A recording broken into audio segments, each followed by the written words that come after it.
right, so full disclosure, I really don't like documentary style or found footage style horror movies. There are some exceptions, there are some that have done it really well, but for the most part, I don't like them. And I didn't realize this movie was one until I had already started it. And by that point, I'm like, well, let's give it a shot. So that is kind of the reason for the asterisk in the letter grade. And I would also say take all of that under advisement when you listen to the rest of this review where I rant about this movie. The Medium is a 2021 Thai horror movie about a girl who gets possessed by an evil spirit, and her aunt, who is the shaman of the village, has to try and save her. On the surface, this is a really interesting story with a lot of kind of weaving in and out of different characters' journeys that I would normally find really interesting. Like, there is Nim, who is the village shaman, her sister Noi, who was the original choice for the village shaman, but she passed on those duties when she was young. Then, years ago, Noi married a man who had a curse that had been running through his family for generations after his ancestor had murdered thousands of people, apparently. And this curse resulted in his business being burned down, along with both he and his son committing suicide. There is the love and desperation of Noi towards her daughter, Mink, who may have been chosen to be the next shaman and seems to be going through this horrible change and feeling powerless to help her as she fades away. Nim, who's trying her best as the current shaman, but is failing both in helping her sister and her niece, but also her own internal struggles with what she can do realistically. Mink is just a young girl trying to live her life, but had this thing kind of thrust upon her. Then there's Manet, Nim's brother, who just started a new family and is trying to balance helping his niece and his sister while also protecting his newborn baby. All of these things are multi-layered and interesting with a lot to mine. But god damn it, why the fuck did you tell it in this way? Alright, first off, I want to say is, despite my hangups on this type of movie, this movie doesn't feel cheap or lazy at all, which is sometimes a problem with these types of movies. Like, the look and feel of this is great, and it's very grounded. Everything feels authentic, which for a documentary style movie is paramount. I mean, it's shot mostly well in the conceit of the movie in terms of being a documentary style.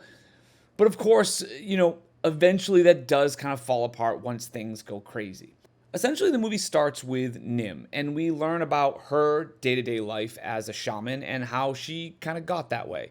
Apparently, every generation, this particular spirit chooses a girl to inherit these particular powers, and we learn a little bit about Nim and her people of the village through her job as she helps them. But mostly, it's really about Nim and her family, and we kind of start to see as we're following Nim around, her niece Mink is acting a bit strangely. Now, this continues to get worse and worse until Mink kind of has several moments where she kind of lashes out at people. And then at that point, the story kind of shifts into Mink's story, and the documentary crew starts filming her full time as she begins to go through these weird series of changes that may or may not be related back to that original spirit that was inhabiting Nim. To be honest, I still don't really know what was up with Mink. The end of this movie kind of breaks down in a way that goes more for the chaos element than the explanation element. So as Mink continues to get worse and worse, it requires more and more drastic measures, and then more experts need to kind of be called in order to consult. And one thing I will say about this movie is there are some real creepy moments in this film, and some scary imagery for sure. Also, the story is interesting enough and has some really good moments to it. But the style of it really ends up hurting it because it falls into that super cliche realm pretty easily, and it has all of the tropes you've seen before in every found footage movie. And with most found footage movies, I think this movie would have been infinitely better if it was just told traditionally. But because of this sort of documentary style, everything is just feels very expository, and there is just very, very little good scene work happening. Everything is filmed from a distance and kind of voyeuristic, which in my opinion just kind of loses something.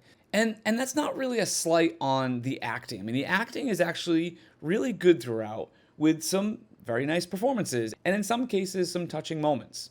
One of the main problems with this movie, though, is it's just so goddamn long. I mean, I almost shut this movie off 3 times. Now, this movie is 2 hours and 10 minutes long, and I'm not against a long movie at all. But at one point, I felt like I had been watching this movie for 2 hours, and I paused it to find out where I was, only to see that I still had another hour to go. It just drags on so much in parts that I just felt the entirety of its runtime.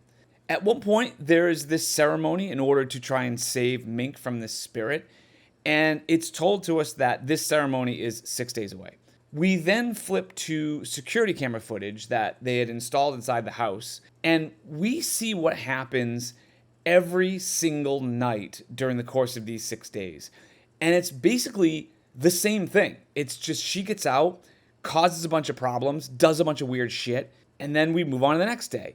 And it just feels like it goes on forever. My central complaint with this whole documentary style found footage horror movies, that there always is a time when I feel like it just becomes stupid that these people are still filming. Like when people are dying and they're getting attacked, and instead of running like someone who's in danger should be, instead they're filming the attack. Like, it just drives me fucking bananas. I know it's a movie, and I know it's not supposed to be a real documentary, but if you're gonna present the format as something real, then you can't cry that it's not real once these moments come up. Alright, so maybe I'm really sensitive about this because I am a cinematographer and I have filmed some documentaries, but there are times when things happen that just really go beyond the pale. Like when Mink goes into the bathroom and the cameraman's filming her through a crack in the door.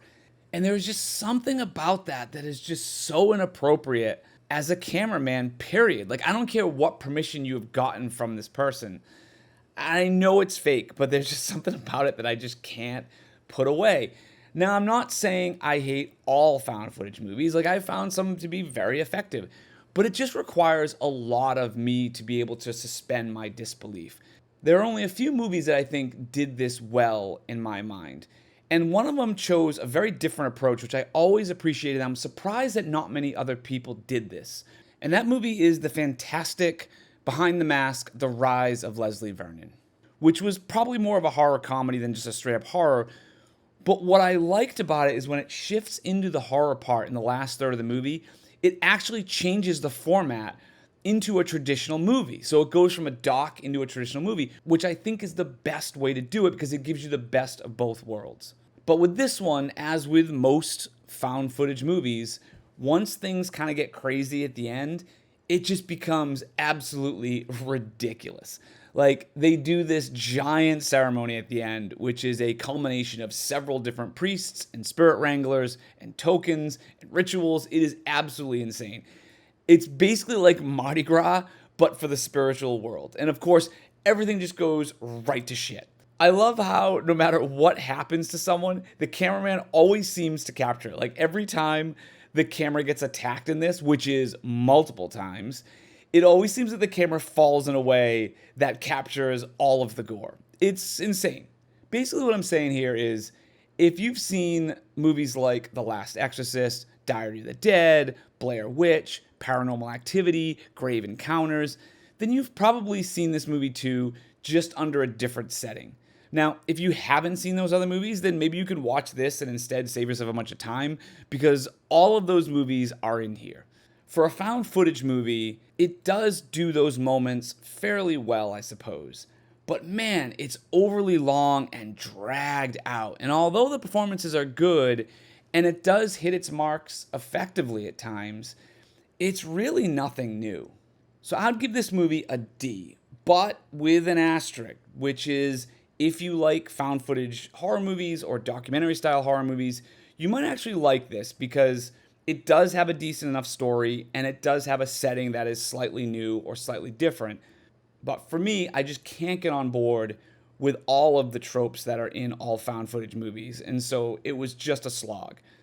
But let me know what you think.